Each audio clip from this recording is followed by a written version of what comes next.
Man, I'm not gonna complain because I am truly blessed. Been through all different types of stuff in the market. Always found a way to make money. I'm full time real estate baby. Never had to do anything else since I started real estate. But damn, the market is changing. I've put a couple flips on the market in let's just say the past month. I don't know exactly. Um, and I got some mixed signals here. So I put one on sub 200, well, actually 199.99, but gone within days. You know what I mean? Under contract, boom, boom, boom, FHA buyer. Put one on at 399.99, just sub 400K, sitting. Now listen, I bought it right, so I ain't gonna lose money or anything, but I'm at this point where the market's changing, and I've talked to some other big investors in the area, and we've been having this convo, and it's like, what do? Do you hold on to it? Do you just drop the price? So I'm looking at dropping 25K off of it. In fact, you guys know right before we pick it up live.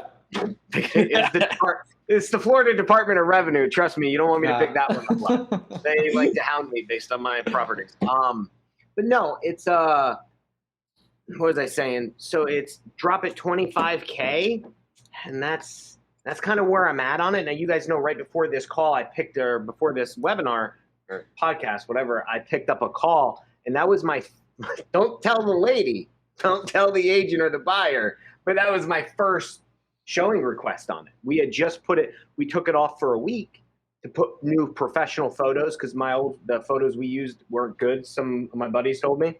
So put it on, and that was the first one, and I haven't dropped the price yet.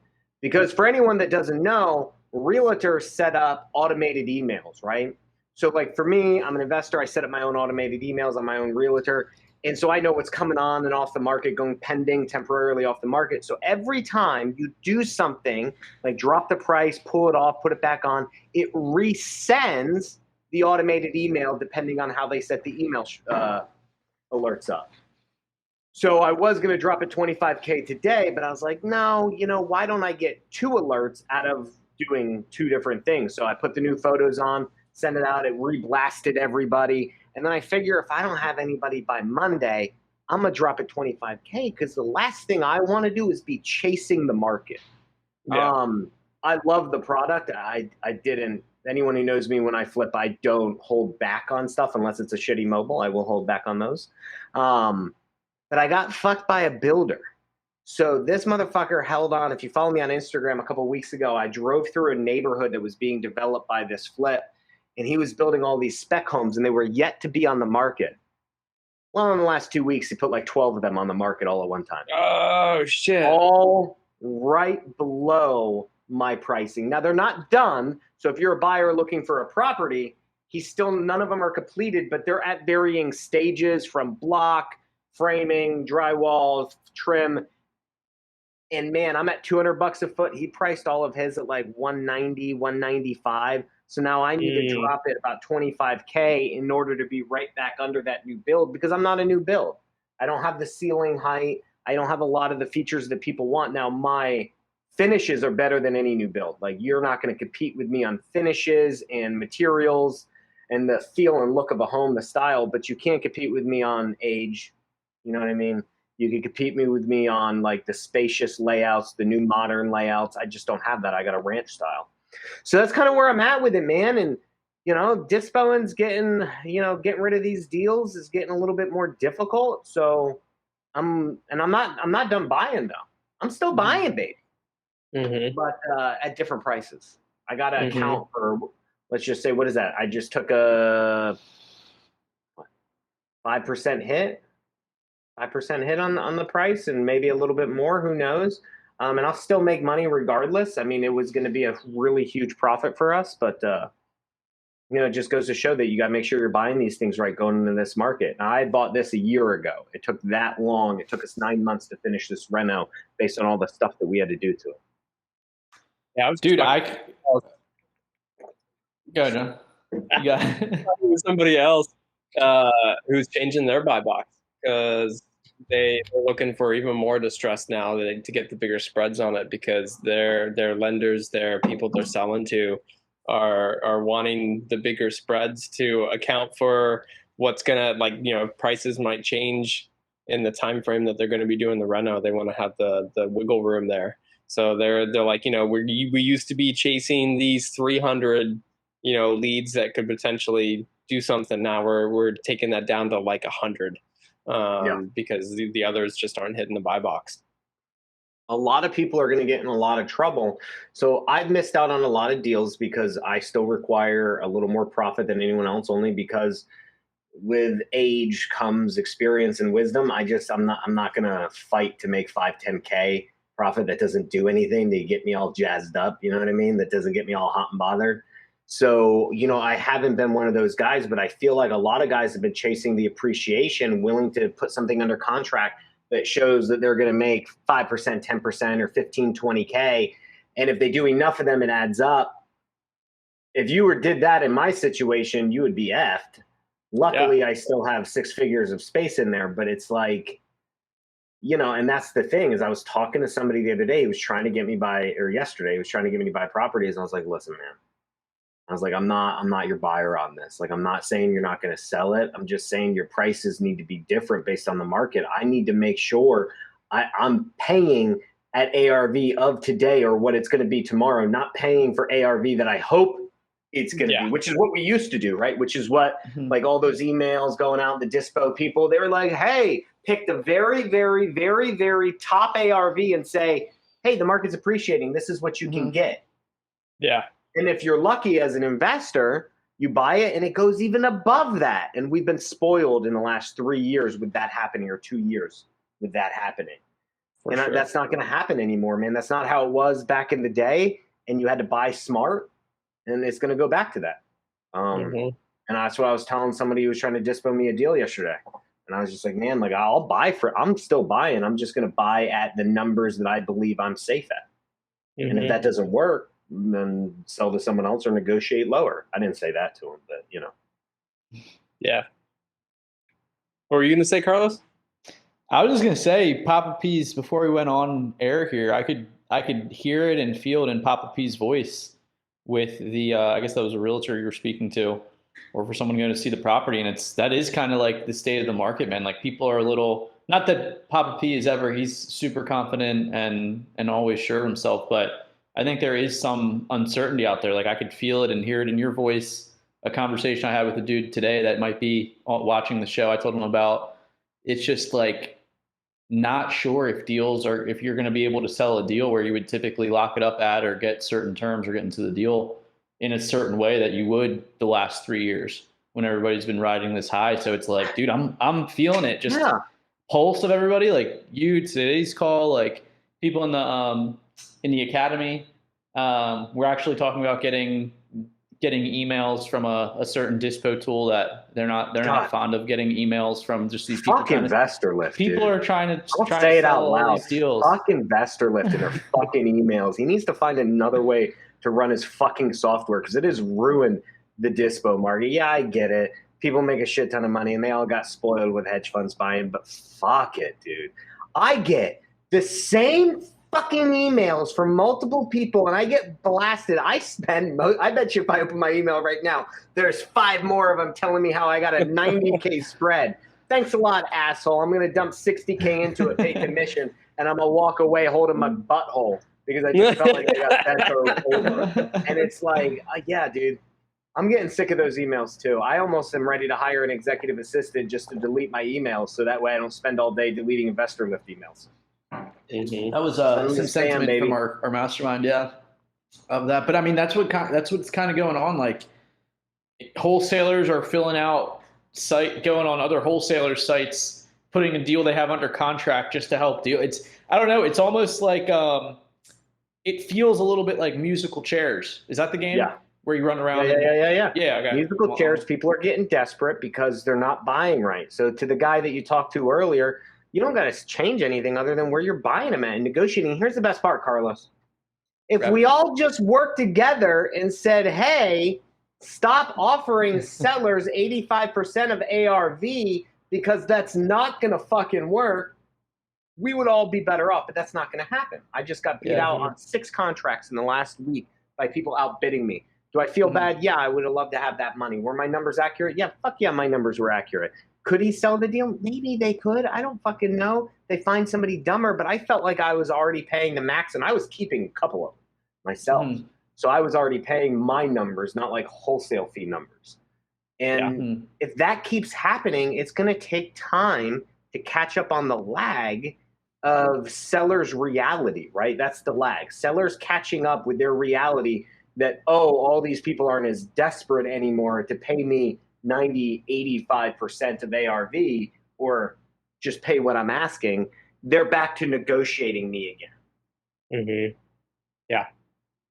A correction. You know, it might be fun to kind of dig into why that's occurring right now, because I've been keeping, I mean, I get these emails every day, an email every day that tells me, you know, roughly how we're doing as an economy. And it's kind of interesting. Like, we've definitely, like, the inflation report came out and we were stagnant in terms of inflation. It did not go up. It's still high year over year, but we weren't increasing on an upward trend anymore. The jobs report came out. Jobs were still added. Like, we replaced all the jobs lost because of COVID. And then the stock market is up, right? Like, the NASDAQ's almost in bull market territory, and, you know, technology funds are doing good again, and a lot of people reporting good reports, like good estimates. Some Still waiting for my crypto portfolio to regain 500% that I lost. It's all good though. I'm hodling like a motherfucker. Call me Mr. Diamond Hands, baby. Yeah. And then interest rates, mortgage interest rates fell. They went down to, like, they were under 5%, and so the line. You were afraid of interest rates being at 5%. You know? And so that's what, like, the conversation I was kind of digging at here is what's happening in the real estate market an uncertainty in the economy. Like, things are looking okay. Who knows what could happen? Like, people were saying with the mortgage rates, like, they fell, but, like, expect them to go up again until there is a consistent trend of inflation being fixed. Nobody's gonna, like, say inflation has nothing to do with the real estate market in this type of cycle. I know inflation typically can ruin it, but in, like, I forget how many of the last 6 recessions, it didn't always. I think there was 2 of them where it didn't affect housing prices and they kept going up. And I feel like that's where we're at again. It's not a crash or a decline. It is a settling, guys. It's a settling of the craziness. And I do think there's going to be a lot of fallout. I think there's John, we'll have this as another topic, but I think a lot of agents are going to be out of business. I read an article that said there was, 3 agents for every 1 listing, and a lot of agents don't even know how to market their own deals, you know, or find their own sellers. So a lot of these guys are going to be out of business. There's going to be a lot of sellers who don't get as much as if they sold last year. A lot of investors that are going to get caught holding their fucking dick in their hands because they bought too high and they held too long and they didn't have enough cushion to get out. And then they're going to try to chase the prices going down to where they would be better off just dropping price now, getting it, instead of chasing it on the way down and getting even less because they were too late to sell it. But I think if you're buying at the right price and you get back to realistic numbers and profits, wholesalers, flippers, we're all still going to keep buying, you know, buy and holds, but paying 5% return, ROIs, cap rates, whatever you want to call it, it's just not going to happen, man. And the interest rates aren't even that bad. When I bought my first family home back in 2012, we paid like 5%, 5.25%, whatever it was. And everyone was like, holy shit, interest rates are 5%. You better buy houses. I was talking to my landlord yesterday. I ran into him out on the street from my office. We were talking about all of his buildings. And he was like, I remember when I was paying 14%. He's old as fuck. But like 14%. And I was like, I don't think I was around that time, dude. But it was like, 14%. When we saw them drop down into the 7s and the 5s, like, that was phenomenal. I'm like, it's just spoiled people who think that because it's not what it was for 2 years, you got spoiled. Yeah. So, I mean, do you think buyers are having the same kind of interpretation? They're like, oh, God, I'm going to wait now. Like, I'm still secure in my job. Inflation's not killing me too much. But I would love to see it depends on the price range, man. Yeah. It depends on the price range and location. So here locally where I'm at in Polk County, I was talking to a couple guys about it. We're all seeing the same thing. Me, I'm higher price range. And my one flip is not in it's not in an A+ location. It's in a C+ B- maybe. Honestly, fuck it, I lied. It's a C+ location. Okay, I'm not into this. All right, that's the fucking truth. I'd like to tell myself it's a B neighborhood, but it's not. But I've seen stuff in A neighborhoods, regardless of insanity of price, go off the market in 2 days. And just yesterday, I saw it happen again. Phenomenal location. No one gave a shit about the price. I'm also seeing stuff sub-median price range still going quickly as well. 200K in my market, 150 in my market. Those things are still flying off the shelf. So I'm trying to look up. There's a house selling across the street from me.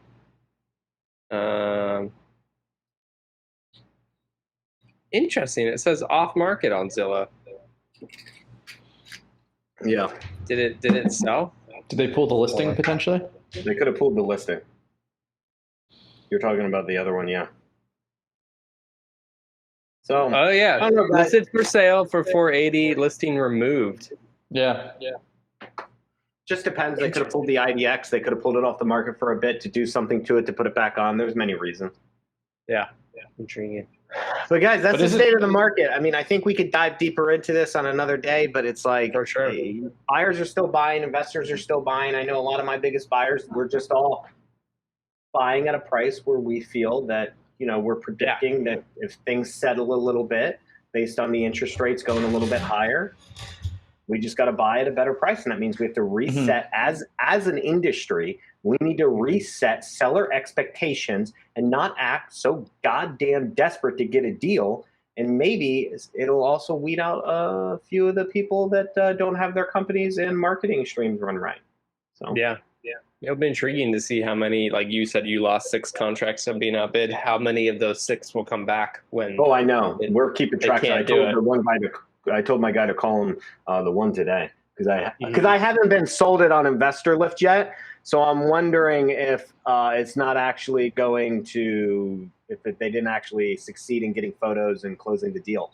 So I'm actually hoping, because normally I get shop deals that I lose out on buying 5 dudes on Investor Lift within a matter of a day. Yeah. So finally, prices will start to level down. PDL, my person, don't know. He, she, I don't know who that is. It just says PDL in our comment box. PDL, yes, I do believe they're going to level down. That's exactly a great word for it. Prices will start to level down. They're not going to crash down. They're just going back to reality. Back to reality. Yeah. Thank you, COVID, for making the housing market crazy. And I'm actually happy about it. So, I'm not upset about this. I'm actually ecstatic for it. Yeah. And I hope it does weed some people out. Yep. Some shitty agents, too. People have been asking and talking about a recession or a downturn or a correction for as long as I've been talking to people nationwide at Investor Fuse. So yeah, the ones like Papa P that have been ready for it and know that it's been coming, I think are in an advantageous place right now. At least mindset wise, because mindset, you just have such a different mental framework that you're working through on this stuff versus someone that isn't. We have another question from PDL if you want to take that one. Well, wouldn't that people consider that a crash with how high it is going 90% ARV to 60-70%? Are we just redefining a crash like everyone's redefining a recession? I see where he's coming from. I mean, I would agree with him if you want to call that a crash. I think we're arguing semantics, though, of wording, PDL, where it's to me, a crash is the lack of buying, everyone's losing money. And because back in 2009 and 10, when I started real estate, when we were in the bottom of the crash, people were too afraid to buy. People didn't even want to put their money out, and money was dried up, and that caused a true crash where we were buying well below 60, because 60 to 70% of ARV, I mean, again, ARV was bottoming out where we were buying houses super cheap, and that's what I define as a crash. But I could see where you're coming from on that terminology as well, because you're going from 90% back down to 70%. But PDL, that's what I'm saying. 3-4 years ago, wholesaling, we were buying, remember the old rule, ARV times 0.7 minus wholesale fee, right? Minus repairs or whatever. And so to me, that's what I mean by going back to reality. But if you call it a crash and what you're saying, we're redefining a crash, I could agree with you on that for sure. Yep. Love the comments. Love it. Always Always. 0.7. Man, send me a deal at 0.7. I agree. We always try to start there, and sometimes we win. I mean, we've gotten some pretty cheap deals still when other people aren't competing with us. But in like Texas, we've. I mean, I'm not gonna lie, we've been up at the 0.8, 0.84, just to compete. And that's the thing. We're all competing for the least amount of profit, and hoping that the buyer pays more because they think ARV is going to be higher. So anyway, guys, as an update, I promised you guys an update. Yeah. I've done my impact filter, and so if you guys followed last week, we read the book Who Not How. Phenomenal book, highly recommend. It's now my #1 recommended business book if you're trying to figure out how to build your organization. And one of the things that had me do was create an impact filter. So I run a fully virtual team, and I needed a sales trainer as I felt like it would really round out our organization on how we run. And I had never done it before, so I filled out the impact filter. And it was pretty good because I spent this weekend 2 days taking down my thoughts and filling it out, where I had to define the purpose. What do I want to accomplish? The importance. What's the biggest difference this will make? The ideal outcome. What does the completed project look like? So you really have to envision it. I really had to think about what I wanted, not the position, keep in mind, but the project. And then from there, I could figure out the right person to do that project. And then I had to define about 10 different success criteria. What I would know, how I would know if these 10 things were met that this project would be successful. Again, it has nothing to do with the candidate per se. It has to do with the project, the position, the department, and whatever you're hiring them to do. And from there, you hire the right person.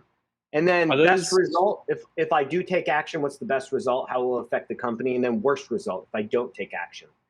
And by filling that out, I was able to outline my metrics, my job description, my job ad, and my requirements.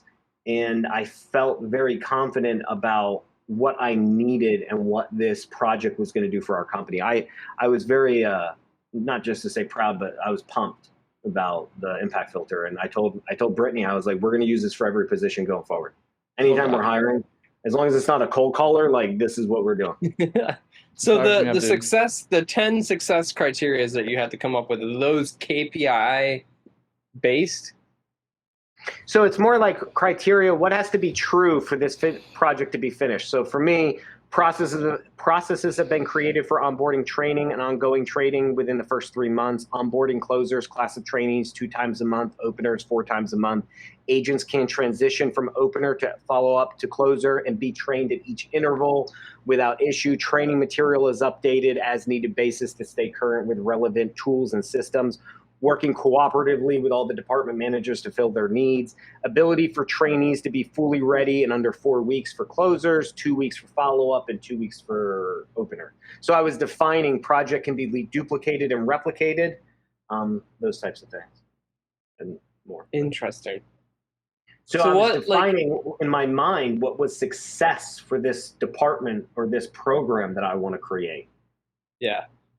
So I think that's interesting too, because like usually you're going in, you focus more on the outcome of what that person would do versus like, this is the person that I need, like they must have sales training experience. You're like, no, like screw the person, like the what comes of the role.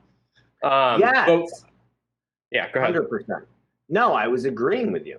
Because that's the mistake we make, and we wonder why we're always churning people, and I never realize that. Because you're so focused on the person. Well, guess what? Everybody lies. In every interview, they all tell you that they have the certain qualities because you're asking the same questions. But once you know what the program is and you put it to them and say, here's what you have to do, they can look at it, and you can look at it and decide if this person has the necessary qualifications to successfully do this, to implement this. And it also gives them a mission. Gives them a purpose. They understand what their end goal is. They understand what criteria or metrics, like you said, right, that they need to do. I've done a bunch of interviews this week. I got one person on second round today with one of my managers. So that's at 3:00 today. And she seemed like a good fit. So we'll see how that plays out. And then I'm going to give her the impact filter, right? We discussed it, and then I'll give it to her and be like, here is what your job is now. Here's your tools. here's what it is. And because I'm hiring at a higher level, right, manager level, and I'm paying more, the idea is you give them this, you give them the necessary tools, and they know what to do. And now I'm not micromanaging. I found a who to do the how, and now I step out and I run the rest of the company and do more projects this way. And I'll keep you guys updated.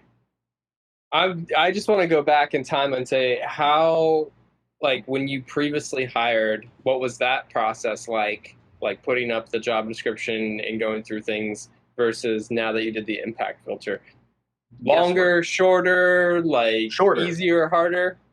So a lot of what I do is I'm a big believer in copying, right? So I'll look on Indeed, I'll look on Upwork, and I see what other jobs or what their descriptions are, or what other people are offering their services. But really, I just pull out, I create metrics for every single position that we have, and which is job description, requirements, hours, salary, and then like the bonuses, metrics, pay, all that stuff, right? Boom, boom, boom, sign it, we're done. It was all guesswork. I would literally sit there like this, looking up into the sky and be like, so what do I want them to do? Okay. Yeah. And then it'd take me maybe the same time, but I'd just be like, yeah, that'd be cool if they did that. But there was no overall rounding out of creating that project of saying, how do I know they're successful?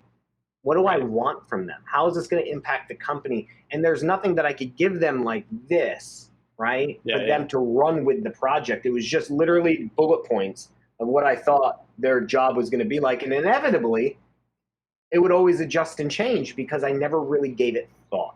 So the impact filter really makes you think. You could get it for free. It's you Google impact filter strategic coaching. If you have the book, you get bonus materials with the book where you log in, and you can get some of the bonus materials if you buy the book. So, but I'll keep you updated. We'll see if we hire this person and how it goes. Yeah, highly that'd be recommend. really intriguing to see how it goes through the process because I do like that idea though of like giving somebody in the hiring process, like here's what you're going to do, like here's what you actually have to, like straight out of the gate, just being like, I mean, I guess like a sales position, you can be like, here are your KPIs that you have to achieve, and they're like, okay, yeah, that makes sense. But for that management level role, that's key word right there, management level. You're not doing this for the grunt work, okay? You're not doing this for a cold caller or acquisition agent. You give them metrics, you give them their daily tasks. But when you have a project, or when you have a department you're opening, you need to define that, and that's what I learned. Yeah, I wish but I usually like. Go ahead. I was gonna say, like, I've never hired anybody, and in the hiring process, been like, and here is what you will be doing 100% exactly. Yeah, like here's your goal. More like she knows you've got 3 months. Yeah. 3 months, make my training program from scratch. Here's what it has to, what positions you have to do, and then I'll train her based on those things, and then she'll go. Very awesome. I'm excited to hear. There wouldn't be a problem, guys, if there was more good people out there. Right? There's just not a lot of talented individuals out there. And I was talking to Carlos the other day, and he was telling me it's a population problem. And I was like, really? And he said, well, his man, Elon Musk, I don't know if he has a nickname for him like he does for Mark Cuban, but maybe he calls him Muskie. I don't know. I was going to say Musket. Musket, my boy Musket. Okay. So him and Musket, apparently Musket thinks that there is a huge population issue right now, and that is one of the biggest issues facing humanity. He was saying, yeah, no, I appreciate that. Love Elon, love Tesla, as he pronounces it. But just the day and age we're in with millennials and social media, and I'm going to show my age here saying this, but I found the Full Send podcast. Yeah, I'm joking around. I found the Full Send podcast, which are these millennial guys. They interview, the people that they get on the interview is absolutely crazy, like Elon Musk, for example. And I thought it was fascinating, as this is a weekly show. We talk a lot about the real estate market, the United States economy. We talk about a lot of macro and sociological stuff that affects your guys' daily real estate business. So I was rapping with Papa P and John earlier this week, or end of last week. It was earlier this week. And I thought it was interesting on this show. And this is coming from Elon Musk, someone that has 9 children currently. The eldest ones are 18, and the youngest one is somewhere in a baby range. But surprisingly, they were talking to him about space, and he's big on wanting to colonize Mars because he talks about how Earth at some point is no longer going to be here. that could be 500 million years out in the future. But still, he wants to be able to colonize Mars. So the people on the show were saying, like, oh, is it because the environment is going bad? Like, the environment is not doing well, like less trees, less animal life of certain creatures, things like that, like too many people population. And I know John did more research, but from the interview, he was saying it's kind of like a false narrative that's been pushed on us by maybe not even necessarily the media. Not that the media would ever lead people wrong, but it's kind of a false narrative that's been pushed on us that there's this huge population problem, like there's way too many people to inhabit Earth, when really he says it's the inverse. And I'll loop to John's research, but he says his opinion is the biggest problem in the next 20 years, outside of any potential World War III situation where there could be nukes or any type of meteors hitting the Earth, anything like that, is actually a population collapse, which he calls depopulation in the interview. And he was saying it's essentially an accelerating decline in birth rates, and the median age of people is just going naturally up and up and up at a very slow rate, where it'll just kind of be like in the long future that we're going to have all these old people. The analogy that he gave in the interview is there's going to be more old people in diapers than there are young people in diapers, is kind of a way of synthesizing it for you guys. Yeah. But it was interesting. It was super interesting to me. A lot of stuff that Elon talks through is interesting to me, so I like to bring it up and rap about it here with my boys. But I thought it was super fascinating. You want to know, dude? You want to know something? You want to know something? I would love to know something. Because you got to be out of your fucking mind to have kids right now. Like, Yes. I mean, so there's a funny thing I told you guys, right? Like, plants are the new pets, pets are the new kids, and kids are the exotic animals, right? You have to be a little bit rich and a little bit crazy to have them. Inflation is high, rents are high. Fuck, man, you got 3 kids. Like, you need a 4-bedroom home. Listen, we have a 3-bedroom home, and we have 3 kids. Okay, do the math. The baby's in our room. I want another kid. My wife's like, what are we gonna do? I'm not having a plan in not moving. Yeah. She's like, what do we do? And I'm like, we're losing your audio, Papa P. It's choppy. For those of you guys who are live in the chat, put in the chat whether Papa P should have more kids or not while we're working on his audio. Baby's in the closet, dresser drawer. I was like, what we got to do? Put him in the closet. But what I'm getting at is like the price of housing, prices of rent. It's not easy. Back when we were kids, I'm not acting like I'm old, but like back when we were, my mom at home, most of my dad were able to do. You can't anymore. You got 2. Oh man, it's getting pretty bad. Your audio's getting bad again. I think he's gone. He's back. He'll go in. Hold on, we'll see. Shout out Brittany. She's here. Yeah, so put in the chat whether or not Papa P should have more children or not. Is my wife here? She's back. She's in the chat. She's ready to have more kids. It's so true though about the cost of raising a kid is having a family is way different than it was. And I discussed this topic with my wife, and because she brought up Elon Musk. She knows I like Elon in terms of what he builds and his theories. And she did, like, news outlet came up like his infidelity and stuff like that, and why he has 9 children. It's not like he was with one person and just like was like, I feel like I must populate the earth. Like, doesn't seem to be the case with him. But my response to is less births a bad thing? The reason why there were so many children in the early 1900s and 1800s, because you needed those children to do manual labor so that you could survive. It was advantageous for you to have 5+ children to grow food and do chores. It still is. Well, sure. I got these motherfuckers scrubbing toilets, cleaning floors.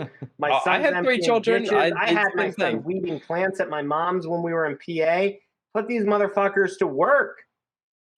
Why else? I don't know why else I have kids if they don't work for me. I got my daughter editing videos for me right now. Put them to earn their keep. I may not have a farm out in the middle of Kansas on the prairie going on the Oregon Trail or something. Right. But hey, listen, man, my house still needs to be taken care of. And you know what's funny is at the end of the day, when I tell my daughter to clean the kitchen and shit, I go sit on the couch. She's like, well, why aren't you doing it? I'm like, I'm sorry, I didn't know you paid any bills. That's the point, though. That's my point. Like, so yes, Yeah. like kids should be doing chores, and like anybody that doesn't make their kids do. I like my kids do chores. I have 3 children, under the age of 10 and under, but and you know they do chores, and they have to. It's a requirement. Like no questions asked. Put them to work. But yeah, there's a declining population because automation, technology, grocery stores are all things that don't require us to have as many people to do. And what was funny to me is that Elon Musk is saying that like that's a problem, where he's like, I'm going to build a Tesla factory that's the most automated in the world that requires less people. It's like, well then why do you care about the population? Yeah. I see that. Like I mean, you're building automation to replace people. And that's why we're moving to a more creator economy. Yeah, I'm with you on that. I know a couple of my friends, and one of them highly intelligent. I was like, man, why don't you have kids? Like, don't you want to pass on your genes? Like, you're smart. He's in the military. Like, he is what you would want your genes to be passed on. And his reason was he just wants freedom. Mm-hmm. You know, he wants to live his life, him and his wife, like when he's not doing what he does. He wants to be able to travel when he's out of it. Like, he just doesn't want to have to worry about raising kids and dealing with all of that and being stressed about it and money. He wants the freedom to do, and that's what my other buddy said. Him and his wife, they do like multiple vacations. They're all over the world, and it's a lifestyle thing. They don't want to be held back by kids. And no offense, I love my children if they're listening, but they do hold you back in a sense of in that aspect of it, unless you're wealthy and the kids go with you on the trip with the nanny, and then you bring the nanny on your private jet, and you can go anywhere you want. 100%. And you know, I'm a little bit younger. I think I'm in the middle aged of the 3 of us. But anyways, not many of people my age have children. If they do, they just started. And like my twin brother does not have kids. I don't think they will have kids. And to them, like they enjoy being able. They have 2 dogs who they love a lot. Who are children? Yeah, exactly. And they enjoyed traveling. They went to England for 3 weeks, and I'm like, it's no freaking way could I ever afford to take 5 people to England for 3 weeks. You go broke just trying to feed them. And I make some money too, you know what I mean? Like, and that's the shit thing. It's like, Jesus, fucking kids. So, but I want to bring this full circle before we move on to our next topic. You said at the very beginning, wouldn't it be easier if there were more people? Because not everybody's great in the world. Maybe our problem is the education system and how kids are raised. Dude, don't even get me started on the education system. TikTok University. I am wholly trying to. Me and my wife want to homeschool our child, and then my other 2 with my ex. It is a fight. 1's 16, so she's a lost cause. God love her. She's a public school kid. But my son, I would love to homeschool, but you know, it's not I just don't believe in the educational system and what they teach. Especially for people who are intelligent. I think you just sit there wasting away if you have any level of intelligence. Mm-hmm. So I think I may go the homeschool route if I end up having children. I know a couple wealthy people and locally here who swear by it and do it. Kids are socially acclimated. They play sports. They have friends. It's not the stigma that everyone talks about from being homeschooled. Not anymore. Not in this society. I mean, listen, dude, I'm not trying to go back, but like back in the Renaissance days and ancient day, kings and kingdoms, all their kids were homeschooled, private tutors. They learned like 7 fucking languages. They could shoot archery, ride a horse, play polo, sword fight. I mean, throw a javelin, play chess. They were traveling all across the known world on, like, dude, nowadays they just sit in front of their phone and go to school and learn what 1 + 1 is and how to write cursive. So yeah, maybe that's the problem, not a population problem. But yeah. Anyway. To Anyway, put a cap on that, the Hormozis, who we bring up a lot because they're awesome.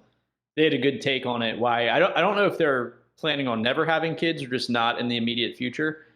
But it's slightly, one could argue at least, Papa P, feel free to argue with me here. It's a little bit of like an ego thing, including myself. It's like a lot of people have kids because they're like, oh, I want to, instill my values and beliefs on children and have them be a good part of society, which is good intentioned, of course.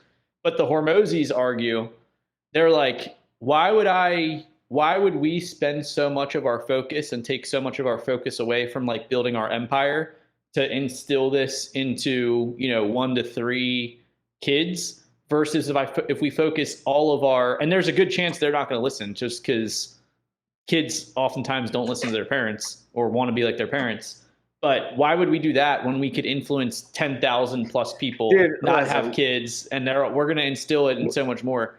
So if you strip away the ego from it, I was like, oh, I kind of see that.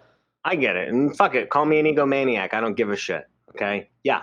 My DNA is superior. I believe that wholeheartedly. Love that. Tell me otherwise. But at the same time, is if you come down to a biological basis, comes down to DNA and your genes. You're passing yourself on. You have many U's, right? Mm-hmm. And that's what it was, and it's built in us. I get what he's saying, but no matter what he does, once he's done, his line is over. Yeah. Mm-hmm. And so I'm with you. I fall towards you. Whether that matters to somebody or not, I mean, and that's just how my dad instilled it in me. And we could. Your blood is like fresh German mineral natural spring water versus if you didn't have any, it's like just tap water out there. It's like I want to have my that Viking and Italian heritage on. I know. I want my Spaniard Cuban natural spring mineral water going on for generations and generations. I want my British spring water going on for generations. Well, hopefully we could do that if Mark Cuban has his way by providing the best medical needs possible at the cheapest prices. Last week, we promised you guys we'd come back with more details on Mark Cuban's Cost Plus Pharmacy, the Mark Cuban Cost Plus Pharmacy. And I dove deep on it, and I am appalled by how the healthcare system works. Not trying to go into the full thing, but so you're pro on the cubes then? Oh, fucking love it. So Mark Cuban is trying ultimately to lower costs down across all medications. So what he's doing and what he's done is, so there's 2 types of medications. There's generic medication and there's name brand. Well, the problem is name brand our description there. So like Tylenol versus like Publix's Tylenol. Is that what you're saying, generic versus, or are we? No, like I don't know any exact matches, but it's like Nikes versus Ikes. Okay, got it. They're basically the same thing. They do the same thing, but you just don't get the name brand, right? Gucci versus Gucci, whatever. But they do the same thing and solve the same thing. The problem is when you have a name brand product, right? They have a patent on it. Right. No brand versus just the ingredients. So yeah, it's the same exactly. And so they have a 20-year patent when they come up with a new formula. And that means they could charge whatever they want for 20 years. So what Cuban's doing is, one, he can't break into the name brand. He's trying, but he is lowering roughly, he's on track to do about 800 to 1,500 generic medications over the next 6 months. Right now, I think he has about 150, 180 right now. And it's significant, right? Because generic medications alone are marked up on average between 100 to even tops out at 1,000% markups to consumers, even with your insurance, right? There's a markup. So, for example, there's a $2,500 leukemia drug, generic leukemia drug. If you go to Mark Cuban Cost Plus, you're going to get it for $14.40. No insurance. He can't accept insurance. Yeah, insanely cheap. So what happens is, his whole thing is there's 18 million Americans essentially that aren't taking drugs. That's 7% of the adult population in the US that don't take drugs because they can't afford it because of these markups. And name brand's even worse. Name brand accounts for 80 to 85% of drug expenditures, but only account for like 15% or so of the actual prescriptions. It's crazy how jacked up name brand is. But here's the catch, right? Why can't Cuban? Some say Cuban can't do anything about it. And his solution isn't going to solve anything because of the way it works. So basically you have the drug maker and then you have a middleman called a pharmacy benefit manager, right? Okay. And the benefit manager is like a middleman who goes around and negotiates. And he's like a wholesaler. He steals equity. He comes in and he's like, hey, I'll give you this much and he works on behalf of the insurers or other large employers. And when he gets the drug down super cheap, they do it for profit and they keep the profit. And that's the thing. So what Cuban's doing, and that's the generic world. In the generic world, Cuban is directly negotiating with the manufacturers. And he also started his own 22,000 square foot warehouse in Dallas, Texas, that he's going to make his own generic drugs to lower the cost even more. He negotiates directly with the manufacturer, cuts out the middleman, and as a result, can sell it to you at $14 versus $2,500 because that's the name of the drug. Like anybody who's in construction real estate, cost plus. You work on cost plus a percent of profit. And we do that in real estate, right? So he's doing cost plus 15% profit, plus about $3 pharmacy fee and a $5 shipping fee. And that's all he's asking because he wants to disrupt. Now, the problem is he cannot accept insurance, so you have to pay out of pocket because since he's skipping the middleman, nobody likes that. So because of that, you can't do insurance because the benefit managers work for the benefit of the insurance companies. And the problem is with name brand stuff, why he can't get that is because it works so completely fucked up, man. The name brand manufacturers come in and they'll go and give the middleman a rebate and say, hey, listen, price. And every time you sell one, you'll get the difference, the rebate. So what do? They come through and they make this formula. It's like a formularity, like a list of preferred prescription medications, insured prescriptions based on the insurer they represent. They send this out 9 out of 10 times. Guess what you're getting prescribed? Something on that preferred list. And every single time that somebody does one of those, right? Boom, you buy it. That rebate goes back to the benefit manager, the middleman, and they split it with the insurer. The problem is nobody knows how much that rebate is. It's like a undercover thing. No, they're not telling anybody. And that's why Mark Cuban is trying to cut him out. He is working hard to work with manufacturers on name brand, but there's no real benefit they're saying for them to partner with him unless they're saying that once he gets his user base high enough, he will have some power to start. He needs to be as big as some insurer brand user base. And once he has that type of clout, he could probably get better pricing. So I have so many questions, and I wish I had done my research now. Yeah, we can loop back with more research next week. I pulled up the cubes just real quick. I pulled up the cubes on Twitter just because you guys know I'm a huge sports guy, love NBA, and he owns the Dallas NBA team, Dallas Mavericks. So I went to his Twitter and I'm just like, I wonder how deep in the game he is in this. Because Papa P is talking like he's doing a lot of stuff, like the warehouse in Dallas. And this all sounds time intensive, even if you have all the delegation in the world. I pull up his Twitter. He has nothing on owning the Dallas Mavericks, which is his absolute baby. It's his picture with them with a championship trophy, but his bio is dunking on the pharma industry with costplusdrugs.com, the lowest price meds anywhere. Check it out. Yeah. So he is going all in on this, which is cool. Once he starts manufacturing his own, he's really going to help. But here's the thing, man, is like it's not just like it's not the industry across the world. It's the U.S. So I started looking into like the cost of drugs across the world. So there's one drug, Januvia, right? It's $530 in the U.S. if you use a coupon from GoodRx, right? So you get your discount, you pay $530. In Turkey, it's only the same drug, same prescription, only $40. In Canada, only $150. That's just right above us. and you're over here having to spend $530 with a coupon to get the rebate, to get the discount, and you're still paying 4 times as much almost as the country right above us, and fucking 10 times, 15 times as much as the country overseas. But there's no regulation on the patents.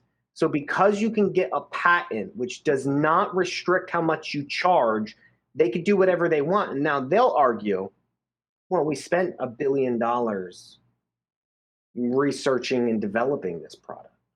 I get it. You got to make money, but isn't it also a problem with, like, I mean, so Canada, England, the only 2 examples I know of, have nationalized healthcare systems. So they're able to make a collective bargaining for the price of the drug, and they're not interested in the profit.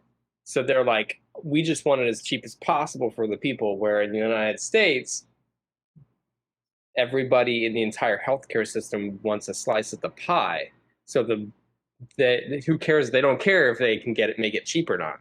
Listen, I don't believe in a national healthcare. I think, Obama really fucked some shit up in my mind. I had phenomenal healthcare before all that happened. I remember I was pretty pissed when they redid my plan. I'm the same way as you, but I like what Cuban's doing, and I love profit, baby. I love business and I love making money. I'm a, just red-blooded American when it comes to that. But I think there should be regulation on that patent. For 20 years, there needs to be some type of restriction on how much you can charge. And the fact that they're giving it to a middleman who's negotiating on behalf, and they're saying it so they can maximize or lower the cost for the consumer, but really they're just maximizing the profit. It's honestly what we do in wholesaling real estate. And It's the lesser known evil. I didn't even know about this until I started researching.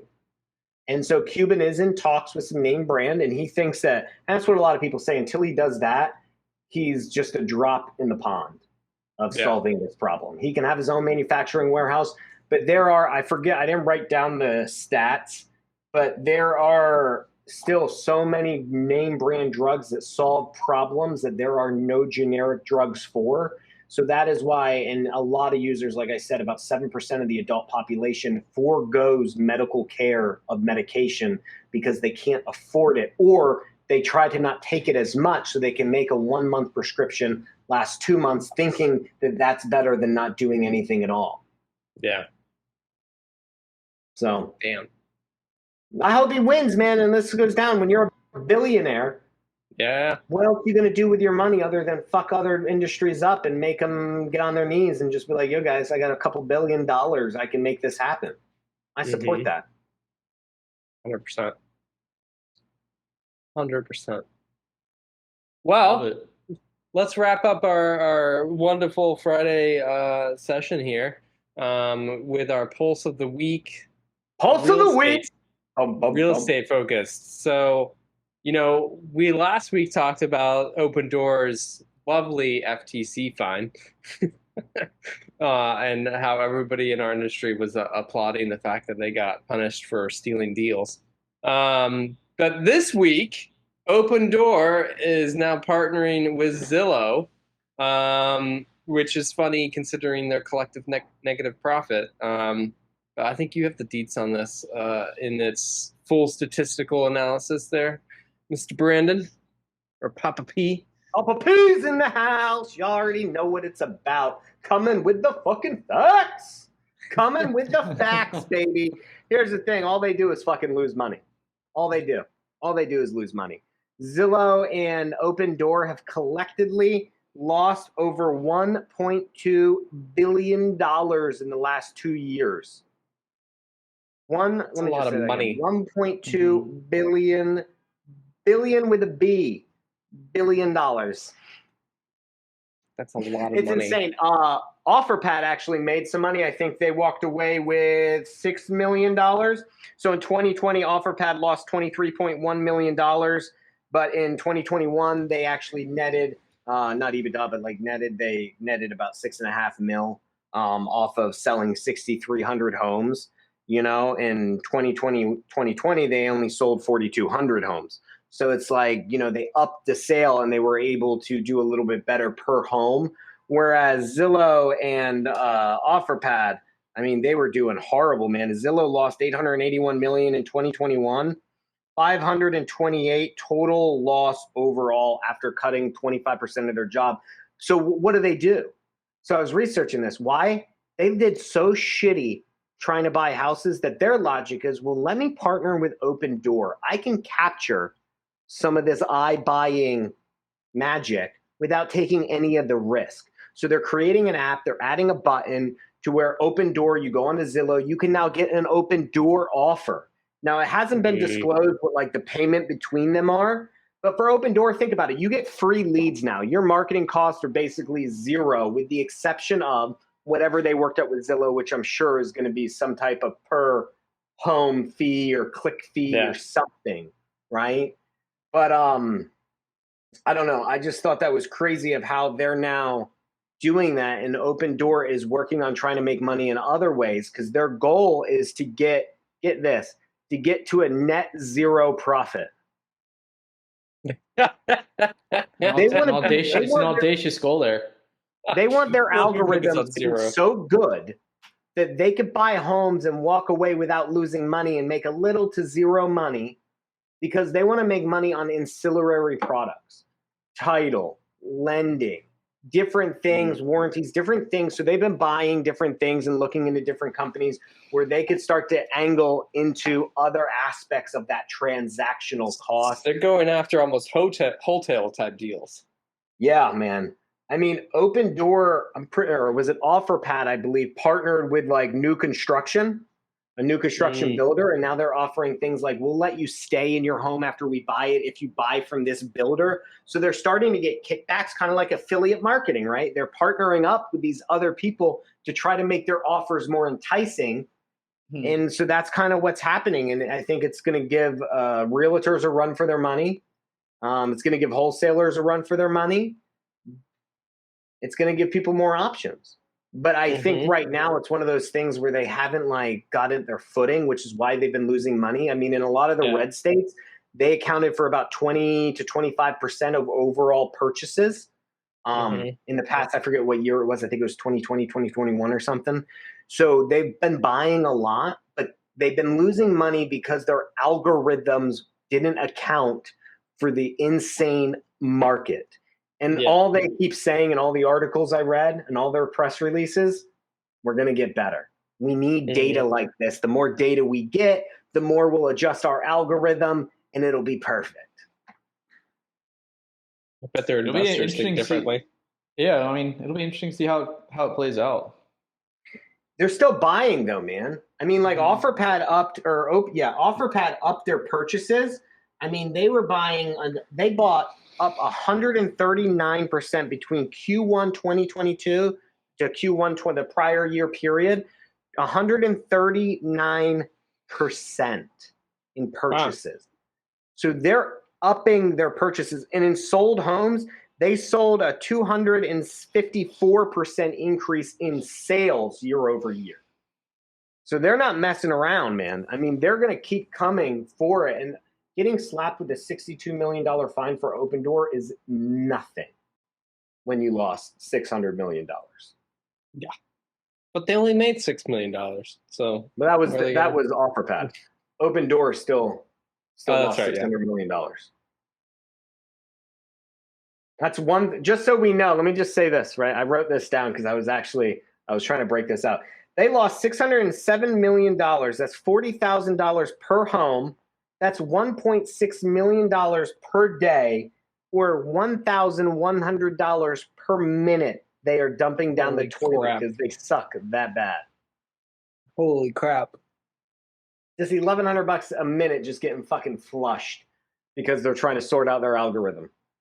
So they're definitely, from this partnership, it seems like they're moving away from the idea that I'm going to manage flips and do rehab, because that's what we talked about last week, was that like that was the problem, was that they had construction people coming in, they couldn't manage the construction people, and then they were getting like and no estimates so like out the door. We're talking two different things. Like Zillow is the one getting out of it, and so they're partnering with Open Door. Open Door and OfferPad have no plans on slowing down of managing flips. They're just trying to get better at it. And they just, I mean, it's their only business, which is why they're trying to add different ways of making money onto the transaction. Now, Open Door, that $62 million fines was a lot because of lying. They were telling people that it was negligent representation, right? They were purposely lying and being negligent on their representation of how much money you're going to walk away with. So they were saying, hey, listen, if you sell to me, you will make more money than a realtor. That is a lie. Most of the time, they would adjust their offer to below market value. The second thing they were negligently representing from, again, I'm not a lawyer, but what I was reading was the fact that the repairs. So they were saying, hey, I'm only taking the repairs that John, when he buys it from me, is going to need done. And hey, I got a bid and you're going to save, and here's what it is. And they would tell the seller that because we're a big organization, we have wholesale pricing, and so you'll actually spend less with us on these repairs than if you do it on your own. Catch is, it's not necessarily true, because as a realtor myself, not really anymore, but back in the day, I would negotiate what my sellers had to do and not have to do. It wasn't always a given, especially in an up market. Like the last 2 years, you say, hey, listen, you don't like that broken window? Hit the fucking road. The next guy doesn't give a shit. You don't like the dishwasher leaks? Go fuck yourself. The next guy's got a new one coming in the day he buys it. But no one was telling them that. A good realtor would negotiate those things. So that was what people were upset with. And I don't have the number here, but I'm going to make this up and say it averaged like $6,000 per house or something. On average, it was like a $6,000 $6,000 or something, and they would usually adjust their offers 2% or so below market value, also taking away some of that. So they weren't walking away with as much money. But again, 62 mil, that's nothing. They're literally losing money. Weird to hear PDL, our guy PDL says, weird to hear about a business that yeah, dude. Weird to hear about a business that loses money on their main business and tries to make money on the side business instead. Yeah, dude. I mean, only when you have free money, only when you have hedge fund money and private equity money, right? Like when Silicon Valley's pumping money in, the party can't stop, PDL. They have wealthy individuals' money and they need to put it to work, and they're selling them. Remember, this is the ultimate sale. They are selling them on the dream, not the results. Silicon Valley. Yeah, I don't believe in that. I mean, they have enough money to make it work, man. They have enough money to make it work. And they probably will. It's like Zillow lost money, and a lot of tech companies lose money too. Netflix, Google, right? All these companies were losing money initially. Facebook, all these companies were losing money initially until they found a way to make money. Yep. Keep the dream alive. The world we're in. It's intriguing. Yep. Well, folks. Anyway, listen, that's it for this week. No. No more. I don't care. I gotta say it. I gotta fucking say it. I know. My man Trump. They're trying to bring him down. That's great. They're trying to bring my man Don. You know what? I want it to be known. I thought about this the other day. These motherfuckers, listen, I wrote this down. They have been trying to take my man Donald down since 2016. I was going through the history of this. First, it was like their taxes, right?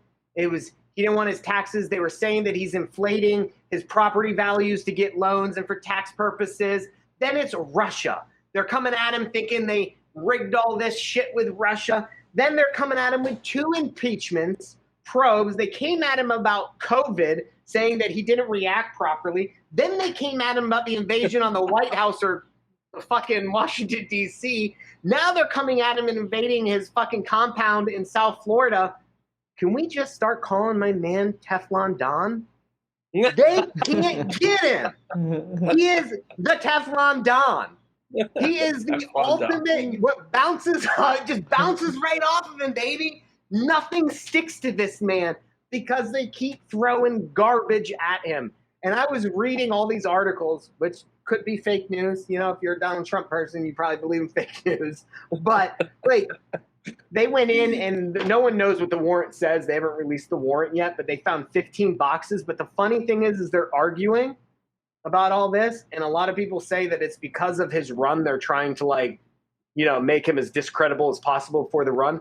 But he's had these fucking documents they wanted to go after since 2021. Now, I was like, well, why the fuck would they go after him all of a sudden, like a year and a half later? So the correspondence is that numerous times the Justice Department has went to his compound.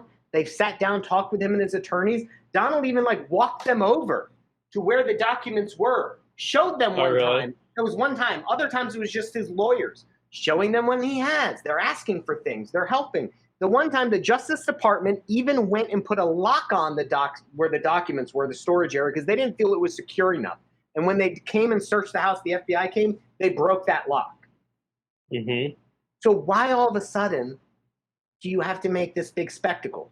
Now, they're all saying that they didn't make the spectacle, that Donald Trump did. But come on, you invade the previous president's White House, the president's Mar-a-Lago compound, and you're telling me it's not going to be fucking news? You knew what was going to happen. Mm-hmm.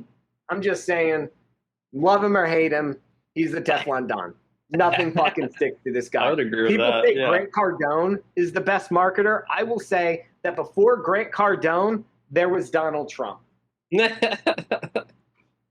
Oh man, it was intriguing. I did a little research on that, just trying to even understand it, because like headlines to me are headlines, and I hate the news media just in general. I think like they're trying to get eyeballs to make their profit with marketing dollars, and therefore they will put whatever up there will get eyeballs. So I went and did some research, but like I didn't even realize that a president, just by saying it, can unclassify documents. So they were like saying that it would be incredibly hard to prove that he was even doing anything legal, because he could just say, I unclassified the documents when I was in the Oval Office and now I have them. And then they'd be like, how can you prove that? And they'd be like, I think it's a witch hunt, baby. President. I think Exactly. it's all a crock of shit. I think it's all a crock of shit. I think it's disrespectful. And, you know, I don't believe in our current president, but at the same time, I also believe fake news is about him too. You can't believe there's fake news only about one person. If you believe fake news, you have to believe it all around, okay? It's just a logical way of thinking. It's just, I don't even know. Maybe they didn't even invade it. Regardless, they've been going after my man for 6 fucking years, and they can't touch him. All they did, in my eyes, and that's why I posted that on Instagram yesterday, because I was sitting there listening to it, and I was like, Rocky. I was like, fuck yeah, he's coming back. And like, they just gave him a platform, because the people that love Donald Trump are some of the craziest, wildest, most fucking insane motherfuckers. They just gave him a platform. And I'm one of them. But I'm just saying, like, they gave him a platform to run on. Nothing will stick again. He will once again walk away as a fucking hero to these people. And he's going to run. They insured his election. 100%, in my belief. And that's my personal opinion. I know absolutely zero shit about politics. I just focus on real estate. But he's going for it, baby. And then I think right after him, our man, Governor DeSantis, is probably going to be running.